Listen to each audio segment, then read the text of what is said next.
It is not lost on me that in the last few days, we have had the British Prime Minister visiting South Africa, visiting Nigeria, what's the agenda there? What's the agenda? The agenda is that there is a new scramble for Africa.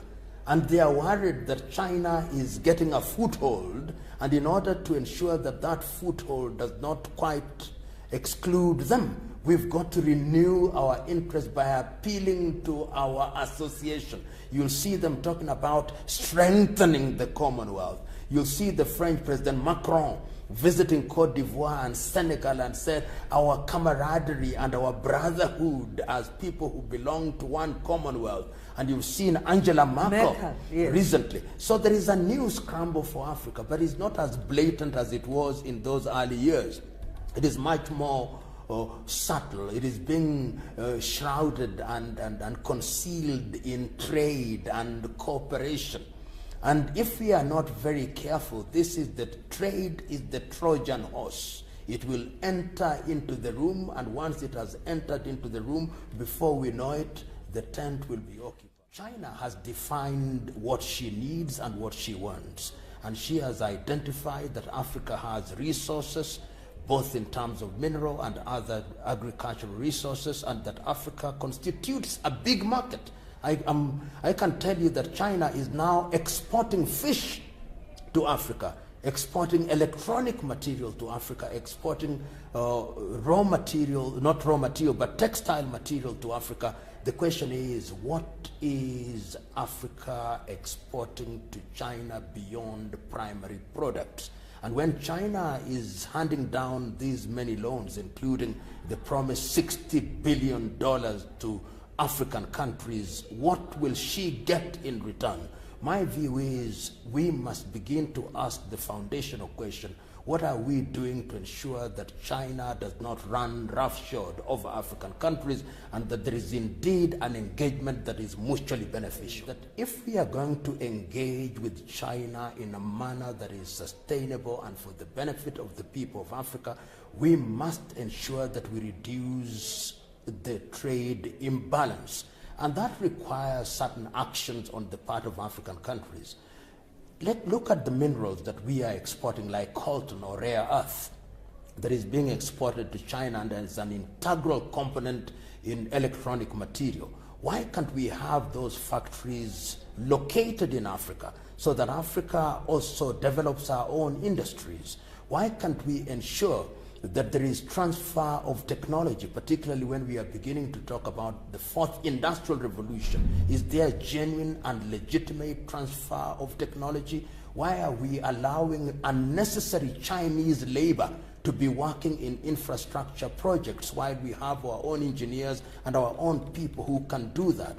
Once again, I must reiterate, that is incumbent upon political leadership and leadership in business and leadership in private sector and in public sector to make demands of our leaders that if this kind of relationship goes on unchecked, then China will begin to control our economies in a negative way. If you look at countries such as Nigeria, or even South Africa, or even Kenya and Tanzania, and if you go up north in Egypt and Morocco, we now have trained personnel. We are beginning to recognize that in order to develop industrially, you need energy. And I've seen mega energy projects in Ethiopia. I've seen major projects in Egypt and in Morocco. We need to see more, for example, in the Democratic Republic of Congo through the Inga Dam, and even down here in South Africa. If you have energy, then you can begin to talk about industrialization. But if you don't have energy, and progressively, another important thing that we are going to require is water. Once you have that and you have infrastructure so that there is movement of goods and services, and you also have the legal infrastructure, then we can begin to talk about meaningful industrial revolution. But this must be done, in my view, initially through regions, so that within SADC, I believe that South Africa is the anchor economy. And once you have that, you go to West Africa, you have Nigeria and Ghana as the anchor economy. One can also talk about Senegal and Cote d'Ivoire to a certain extent. You come to East Africa, you talk about Kenya, and of course Tanzania as anchor economies. You go to the Horn, you talk about Ethiopia as the anchor economy. In the Central Africa, you talk about a revived Democratic Republic of Congo as an anchor economy. Once we move regionally in that way, then you'll begin to discover that you can begin to talk about continental movement. And the other thing is, through the regional bodies, and there are many of them, you know, the SADC, the ECOWAS, the COMESA, the IGAD, the East African Community, the Central Africa, is the movement towards a single currency. And I've seen recently in Kigali, we talked about freeing the African skies so that intra-African travel is made affordable. And the other thing that I think was articulated very well by President Cyril Ramaphosa is the movement towards a single African currency, so that in the next 50 years or sooner than that, we are able to denominate our products on a currency that is African. We may call it the euro to compete with the yuan, to compete with the dollar, and to compete with other currencies, our own Afro currency. If you have all these factors conjoined, then we will be talking about an Africa that can compete in the international arena. It is tragic. Nigeria, for example, does not have a proper functioning refinery. One would have expected that there are refineries in that part of the world. In the western part of Africa, we have Ghana producing oil. We have Gabon producing oil. We have Equatorial Guinea producing oil in the Central Africa. We have Angola that you've talked about. On this other end, we have Mozambique with the natural gas. One would have expected in an organized continent that we would be talking about piping this gas, piping the oil and piping the gas. Mm-hmm. And these are the low-hanging fruits that we can deal with. Muammar al-Gaddafi demonstrated within a very short time through Oil Libya that you could, in a manner of speaking, start from the oil wells through to the oil pumps through state intervention. And going forward, these are the kind of conversations that one would want to see being undertaken at the African Union. How do we use our resources so that we don't have Nigeria exporting crude oil and importing refined oil with all the byproducts being used by other civilizations? These are urgent issues. These are the issues that Africa ought to be preoccupied with. How are we going to use the gas? If you know, Mozambique now has a lot of gas, Tanzania has a lot of natural gas, but who is involved in harnessing all these? If it is not the Chinese, it is the French, and they are serving their own interests, not our interests as a continent. The sooner we recognize through political leadership that we must take charge of our interests, the safer we are. Ali Mazrui of Kenya used to say, and I agree with him, that the tragedy of Africa is that Africa produces what it does not consume and consumes what it does not produce. The time has come that we must consume what we produce and trade on the balance or the excess that we want to use to acquire other products. Before the Chinese came, the Europeans were here. They did their thing. They took our resources, both the primary products in agriculture and in the mining sector. They have gone. The Chinese have replaced them. In other words, if you look at the history of Africa, it has always been the history of Africa rising. But for whom does Africa rise? Africa has risen for the Arab world. Africa has risen for Europe. Africa is now rising for China, and Africa is rising for India. When will Africa rise for Africans? This is what pains us, those of us who have certain things to share with officialdom. But because the electorate is sensitized ethnically or sensitized by money, the truth is that in many African countries, the men and women who would serve our well will never, ever be elected. You know, China, in his own very subtle way, wants to be a world power to rival the United States of America. And you can see that right now I think they have military installations in Djibouti.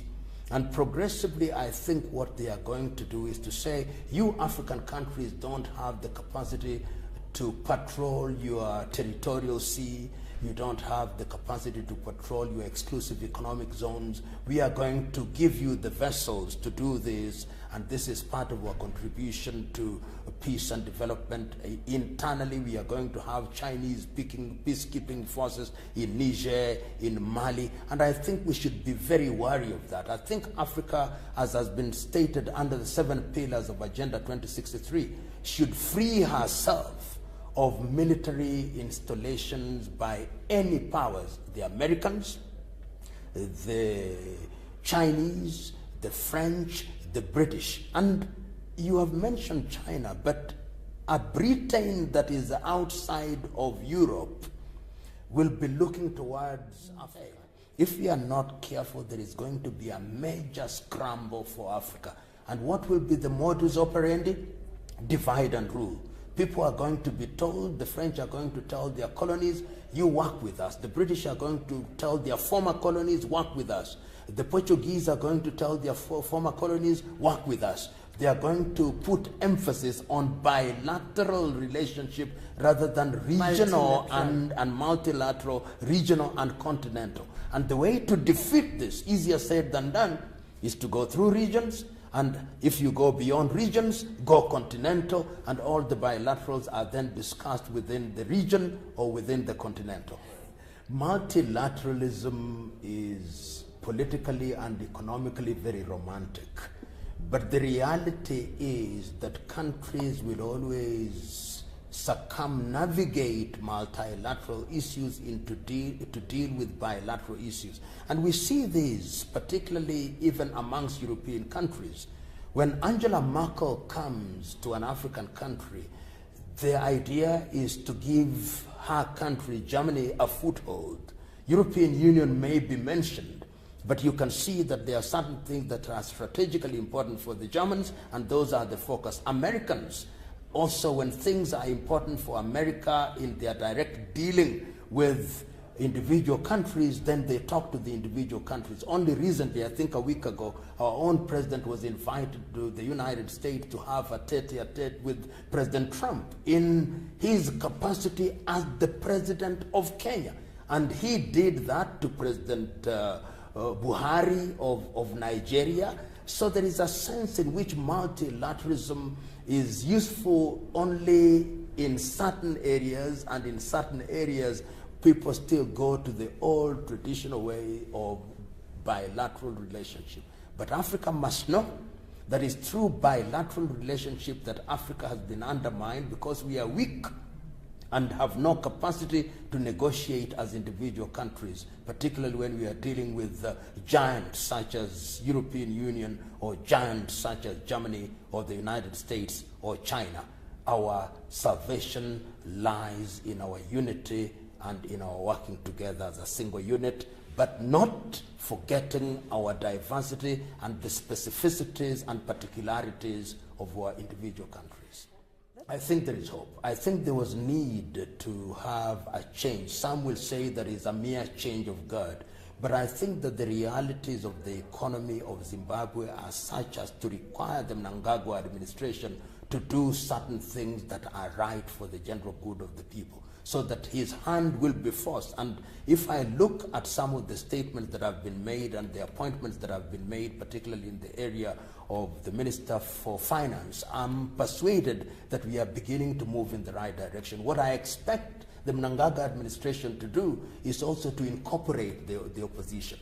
I think this administration should be seen as a transition administration, and a government of national unity can be put together so that somebody like the former presidential candidate Chamisa and his group are also included, because Zimbabwe's economy is in the high dependency unit, and it needs all the political oxygen that can be marshaled for it to be revived, so the agriculture is revived, so that the mining sector is revived, so that the unemployment situation is dealt with. And I believe that Zimbabwe is on the mend. It is not going to be immediate, it is not going to be dramatic, and people have got to be vigilant, and I think that the SADC region ought to be useful in pushing them in that direction. And in this regard, the government of President Cyril Ramaphosa is going to be very critical because it is the single biggest economy in this region.